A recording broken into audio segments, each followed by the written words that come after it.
오늘 우리에게 주시는 하나님의 말씀은 요한복음 8장 1절에서 12절까지의 말씀입니다. 신약성경 요한복음 8장 1절에서 12절 말씀 봉독하겠습니다. 예수는 감람산으로 가시니라. 아침에 다시 성전으로 들어오시니 백성이 다 나아오는지라 앉으사 그들을 가르치시더니 서기관들과 바리새인들이 음행 중에 잡힌 여자를 끌고 와서 가운데 세우고 예수께 말하되 선생이여 이 여자가 간음하다가 현장에서 잡혔나이다. 모세는 율법에 이러한 여자를 돌로 치라 명하였거니와 선생은 어떻게 말하겠나이까? 그들이 이렇게 말하면 고발할 조건을 얻고자 하여 예수를 시험함이로라. 예수께서 몸을 굽히사 손가락으로 땅에 쓰시니 그들이 묻기를 마지 아니하는지라. 이에 일어나 이르시되 너희 중에 죄 없는 자가 먼저 돌로 치라 하시고 다시 몸을 굽혀 손가락으로 땅에 쓰시니 그들이 이 말씀을 듣고 양심의 가책을 느껴 어른으로 시작하여 젊은이까지 하나씩 하나씩 나가고 오직 예수와 그 가운데 섰는 여자만 남았더라. 예수께서 일어나사 여자 외에 아무도 없는 것을 보시고 이르시되 여자여 너를 고발하던 그들이 어디 있느냐? 너를 정죄한 자가 없느냐? 대답하되 주여 없나이다. 예수께서 이르시되 나도 너를 정죄하지 아니하노니 가서 다시는 죄를 범하지 말라 하시니라. 예수께서 또 말씀하여 이르시되 나는 세상의 빛이니 나를 따르는 자는 어둠에 다니지 아니하고 생명의 빛을 얻으리라. 아멘. 메디슨 카운티의 다리라는 미국 영화가 있습니다. 클린트 이스트우드가 주연한 영화인데요. 오래전에 우리나라 TV에서도 방영을 해줘가지고 저도 본 적이 있습니다. 제가 서울에서 부목사로 있을 때 어느 권사님이 그랬어요. 우리 메디슨 카운티 다리를 영화를 보러 가자 그렇게 제안을 하더라고요. 그래서 여전도에서 같이 영화 관람을 가자는 그런 것이었지요. 그때 제가 그렇게 말했어요. 아이고 그런 불륜 영화를 뭐하러 보러 갑니까? 그렇게 말을 했어요.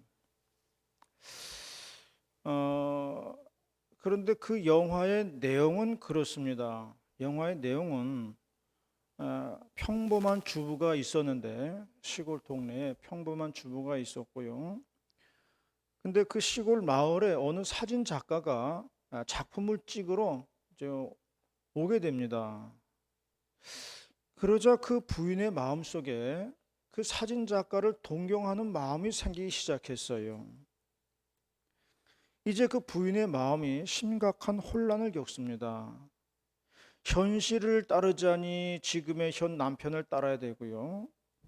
마음을 따르자니 그 사진 작가를 따라가야 되는 거예요. 이러한 심리적인 갈등을 잘 그려냈어요.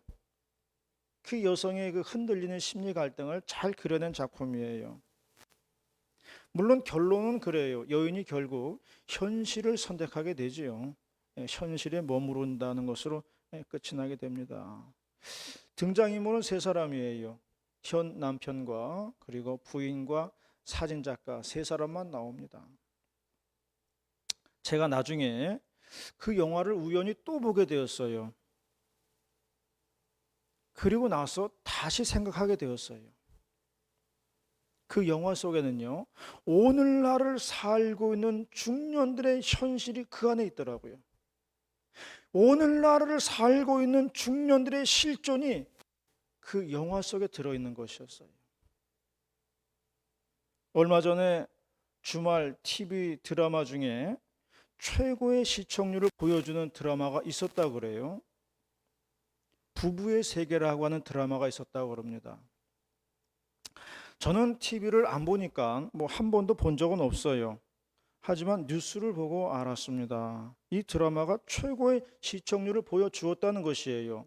시청률이 29%가 나왔다 그래요. 어마어마한 숫자입니다. 왜 이렇게 많이 보느냐? 그 이유는 우리의 내면에 있는 문제들이요, 과감하게 드러냈다는 거예요. 우리의 내면에 있는 것들을 진솔하게 드러냈다는 겁니다. 인간의 심리에는요, 드러나 있는 부분이 있고 또 드러나지 않는 부분이 있어요. 겉으로 보여줄 수 있는 부분이 있습니다. 그런데 겉으로 보여주지 못하는 부분들이 있는 거예요. 그 보여줄 수 없는 부분을 드라마로 만드는 겁니다. 그럴 때 보는 사람들이 공감을 갖는 거예요. 아, 저 얘기가 내 얘기로구나. 그 드라마를 보면서 내가 거기에 빠져드는 겁니다. 나의 모습이 그 안에 투여되는 거예요. 그래서 최고의 시청률을 보여주게 되는 건데요. 아무튼지 간에 이것이 오늘날의 현실이라고 하는 것을 우리가 알아야 됩니다. 이것이 우리들의 현실이고요, 우리들이 당면한 실존이라는 것을 우리가 알아야 된다는 것이에요. 오늘 봉독한 말씀은 간음한 여인이 예수님 앞에 잡혀왔다는 이야기입니다. 자, 이럴 때 예수님은 어떻게 판단하실까? 예수님은 이럴 때 어떻게 대처를 하실까? 어떻게 해결을 하실까? 이것이 오늘의 말씀이에요. 오늘 주어진 말씀을 통해서 우리에게 주시는 하나님의 음성을 듣고자 합니다. 첫 번째로는 돌 맞을 용기도 필요하다 하는 것을 말해주고 있습니다. 돌 맞을 용기가 필요하다는 것을 말씀해주고 있습니다. 4절과 5절 말씀 함께 봉독하겠습니다. 4절과 5절 말씀 시작. 선생님이여, 이 여자가 가늠하다가 이들에서 찾는나이다. 모세는 율법에 이러한 여자를 돌로 치라 명하였거니와 선생님은 어떻게 알아야 됩니까? 가늠한 여인이 잡혀왔습니다. 현장에서 잡혔다고 했어요. 여인은 죄를 지었습니다. 이제 여인이 당해야 하는 일은 모세의 율법대로 돌을 맞는 일만 남았습니다. 모세의 율법에 보면은 간음한 여인은 돌로 치라 그렇게 되어 있습니다. 그런데 이 여인이 한 가지 잘한 일은요, 돌 맞는 일을 피하지 않았다는 것이에요. 이것을 우리가 생각을 해야 됩니다. 이 여인이 잘못한 것은 맞아요.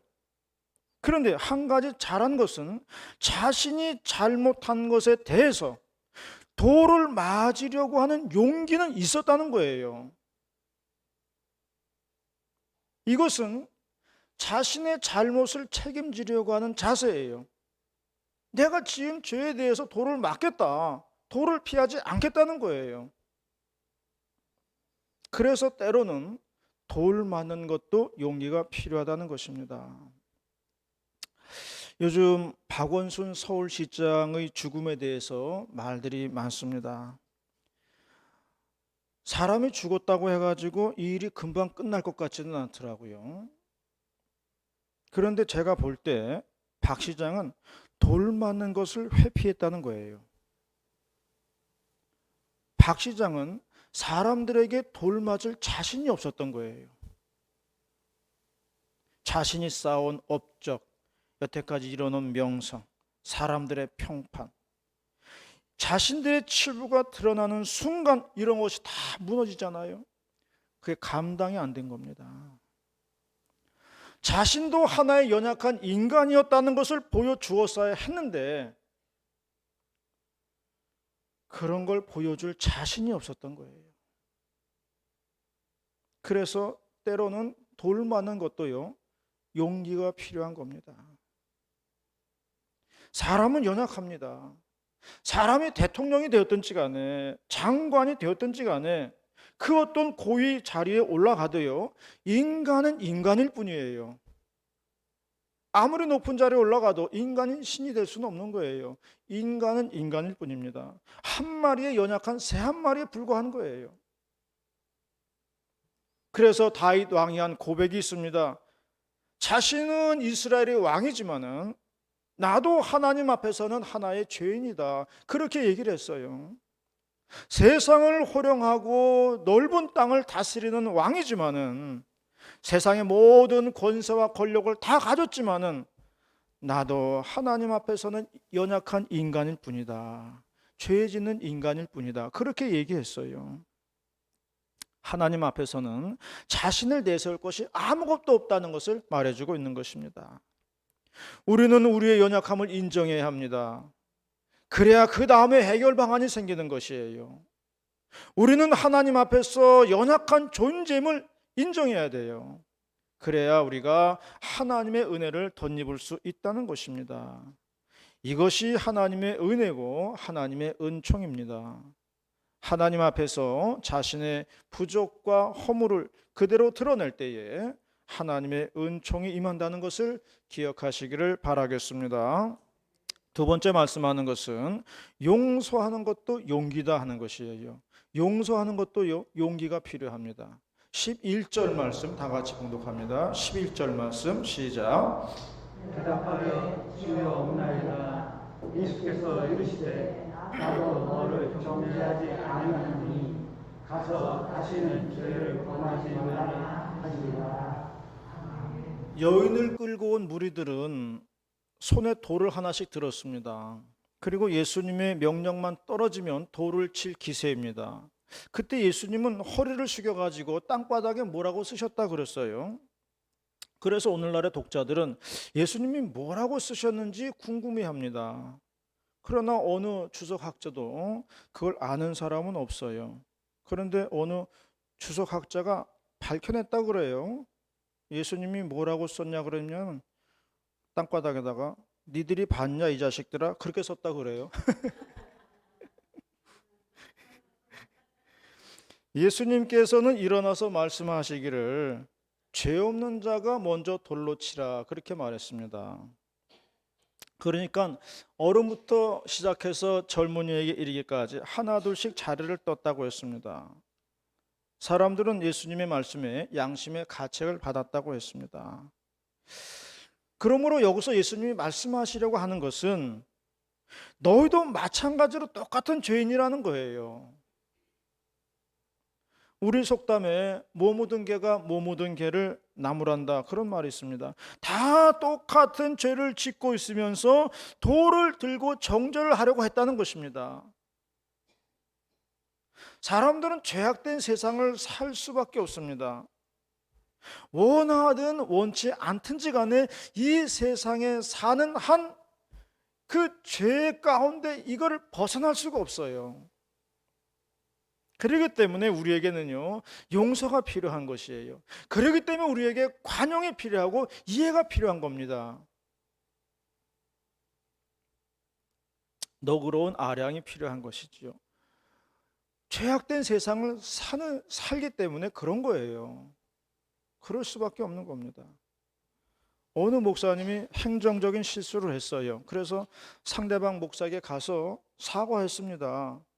죄송하다고 잘못했다고 그렇게 사과했어요. 그랬더니 그 말을 들은 목사가 말하기를 나는 당신을 용서하지 못합니다. 그렇게 말했어요. 이거는 굉장히 잘못된 거예요. 사과를 했으면은 인정하고 받아들여야 되는 거예요. 그거 어떡하라는 거예요? 받아주는 게 인지상정인데 사과를 거부하는 거는 그게 더 나쁜 죄예요. 그것도 죄가 되는 겁니다.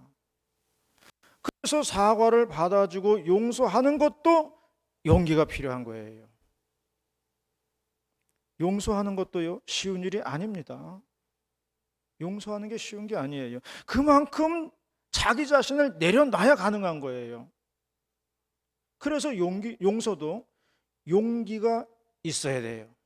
용기가 없으면 용서 못합니다.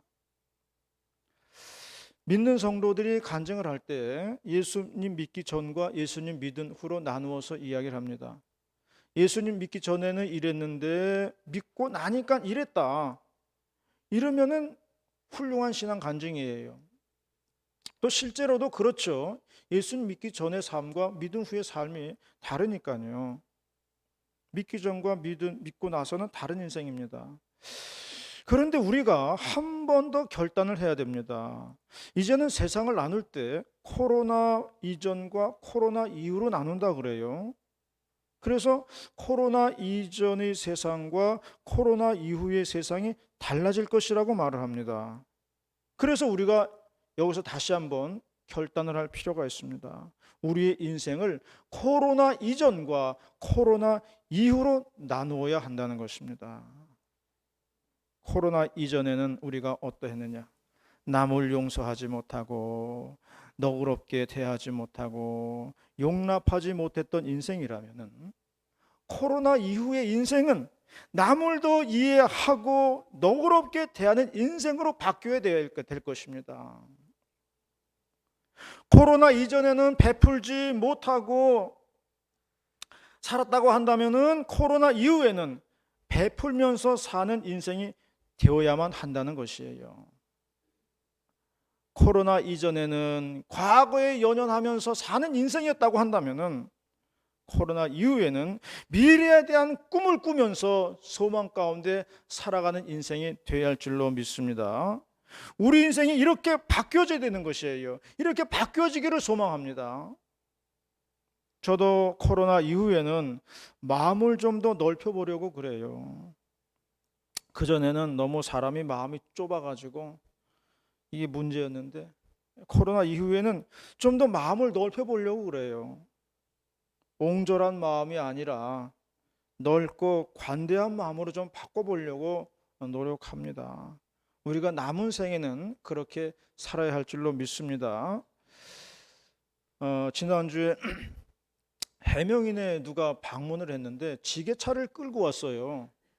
지게차를 끌고 오고 들어오는데 저기 시멘트 발라놓은 게 푹 꺼지고 말았어요. 무거운 지게차가 들어오니까 그랬겠죠. 그거 보니까 내 마음이 꺼진 것 같더라고요. 속에 마음도 상하고 기분 안 좋은데 그렇게 생각했어요. 그래, 땅바닥 꺼졌는데 뭐 내 몸 다친 것도 아닌데 내 몸이 어디 뭐 다치거나 뭐 상하거나 해를 끼친 것도 아닌데 땅바닥 꺼졌다고 해가지고 마음이 상할 필요가 뭐가 있겠냐? 넓게 생각하자. 그런 마음을 가지게 되었어요. 앞으로는 우리가 그런 넓은 마음을 가지고 살아야 할 줄로 믿습니다. 예수님과 베드로가 갈릴리 바다에서 다시 만났습니다. 베드로는 이미 예수님을 배신하고 고향으로 내려온 상태입니다. 베드로를 다시 만나는 예수님의 마음이 어떠했을까요? 생각 같았으면은 이 배신자야 하면서 멱살을 잡아야 일반적인 모습입니다. 수제자라고 하는 사람이 3년 동안 동고동락을 하던 사람이 나는 예수를 모른다고 부인하고 배신하고 떠난 사람이에요. 다시 만났습니다. 그러면 당한 사람이 이 배신자야. 그리고 해야 되는 건 당연한 거 아니겠어요?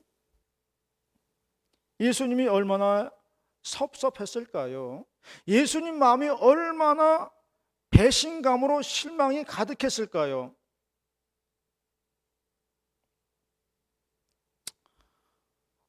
그런데 베드로를 다시 만난 갈릴리 바다에서 예수님은 용서를 선포했어요.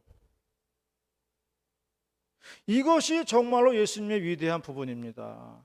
나를 버리고 떠난 사람, 나를 배신하고 떠난 사람, 나를 부인한 사람 다시 만나서 용서를 해 주었다고 하는 사실, 이게 용기 아니겠어요? 예수님 이렇게 말씀하셨습니다. 70번에 7번이라도 용서하라 말씀했습니다. 그러므로 용서가 있는 자리에는 사랑이 꽃피어 오르는 것입니다. 이해가 있는 자리에는 화평의 자리를 깔게 되어 있습니다. 그래서 예수님도 율법보다는 사랑이다, 율법보다는 저다, 그렇게 말씀을 하신 것입니다. 사랑과 용서와 이해가 풍부한 저와 여러분이 되시기를 바라겠습니다. 마지막 세 번째로는 새 출발하는 용기가 필요하다 하는 것입니다. 12절 말씀 다 같이 봉독합니다. 12절 말씀 시작. 예수께서 또 말씀하여 이르시되 나는 세상의 빛이니 나를 따르는 자는 어둠에 다니지 아니하고 생명의 빛을 얻으리라. 예수님과 베드로가 예수님이 여인에게 하신 말씀은 다시는 죄를 짓지 말라는 말씀입니다.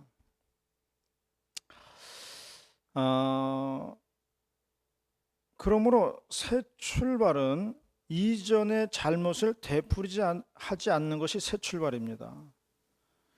예수님은 말씀하셨습니다. 나는 세상의 빛이다. 나를 따르는 자들은 어둠에 다니지 않고 빛 가운데로 다닌다 말씀했습니다. 우리 인생을 새롭게 시작해야 된다는 말씀이에요. 우리 교단 신문에 보니까 그런 글이 올라왔어요. 60대 중반 되신 목사님이 담도암 수술을 받으셨어요. 그리고 몇 시간 수술을 받고 중환자실에서 깨어났는데 그때 가족들의 얼굴이 처음 눈에 들어왔다는 거예요. 그때 깨달았다는 거예요. 가족들이 자신에게 얼마나 소중한 존재인지를 깨달았다는 것이 바로 하나님이 주신 선물이로구나. 이 가족들이 하나님이 주신 선물이로구나. 그걸 뼈저리게 깨달았다는 겁니다. 그러면서 이런 시를 쓰셨어요. 죽음의 문턱에 서보라. 몸도 생명도 나의 것이 아님을 알게 될 것이다. 죽음의 문턱에 서보라. 돈도 명예도 권력도 모두 다 허상이고 무엇이 소중한지를 알게 될 것이다. 죽음의 문턱에 서보라. 곁에 있는 사람들이 얼마나 소중한 존재인지 알게 되리라. 죽음의 문턱에 서보라. 오늘 여기 이렇게 살아서 숨쉬는 게 얼마나 감사한 일인지 알게 되리라. 그렇게 글을 썼습니다. 죽다가 살아난 분이라서 세상을 다시 보게 된 겁니다. 이것이 바로 다시 새롭게 사는 인생이라는 것이에요. 새 출발의 시작은 가족을 소중히 여기는 마음에서부터 시작합니다. 하나님이 주신 선물을 감사할 줄 아는 것입니다. 칼빈은 말했습니다. 가정의 목적이 무엇인가? 가족은 하나님의 영광을 위하여 존재한다. 그렇게 말했습니다. 우리의 가족은 하나님의 영광을 위해서 존재한다는 것이에요. 내 가족을 소중히 여길 때에 우리는 하나님 사역의 소중함을 아는 것입니다. 우리는 하나님의 영광을 위해서 뭉친 사람들입니다. 이것을 깨닫는 것이 새 출발이에요. 우리에게 새 출발할 수 있는 시간이 있다는 것이 얼마나 감사한 일입니까? 우리에게 새 출발할 수 있는 이 육체가 있다는 것, 건강이 있다는 것이 얼마나 감사한 일인지 모릅니다. 요즘 제가 낫으로 마당에 풀을 베고 있거든요. 그런데 생각보다 낫이 잘 드는 거예요. 그래서 나는 이 장로님이 언제 낫을 갈아 놓으셨나 그런 생각을 다 했어요. 낫이 잘 되니까 힘도 덜 들더라고요. 낫이 잘 되니까 뭐 기분도 좋아요. 그래서 생각을 했습니다. 무조건 낫 먼저 들고 나갈 일이 아니구나. 무조건 뭐 낫만 들고 나갈 일이 아니구나. 먼저 숫돌에다가 낫 가는 것을 먼저 해야 되는구나. 이게 먼저라고 생각을 했어요. 새 출발의 시작은 먼저 내 마음에서부터 시작한다는 것을 알아야 됩니다. 오늘은 제가 새로 산 찬송가를 사용을 했습니다. 지난 찬송가 낡아가지고 샀는데 산지 이거 1년 전에 샀어요. 1년 전에 사놓고서 바꾸질 않는 거예요. 제가 그렇게 미련이 많은 사람이에요. 그런데 새 걸로 바꿔보니까 너무나 좋은 것입니다. 우리에게 이런 작은 출발이 커다란 발걸음이 된다는 것을 믿으시기를 바랍니다. 내게 있는 작은 변화, 작은 생각 하나, 이것이 새 출발이에요. 주님께서 맡겨주신 작은 봉사 하나를 우리가 소중하게 깨달을 때에 새 출발이 시작된다는 것을 믿으시기를 바랍니다. 사랑하는 여러분, 오늘도 건강하게 믿음으로 새 출발하시는 우리 모두가 될 수 있기를 주님의 이름으로 축원합니다. 기도하시겠습니다.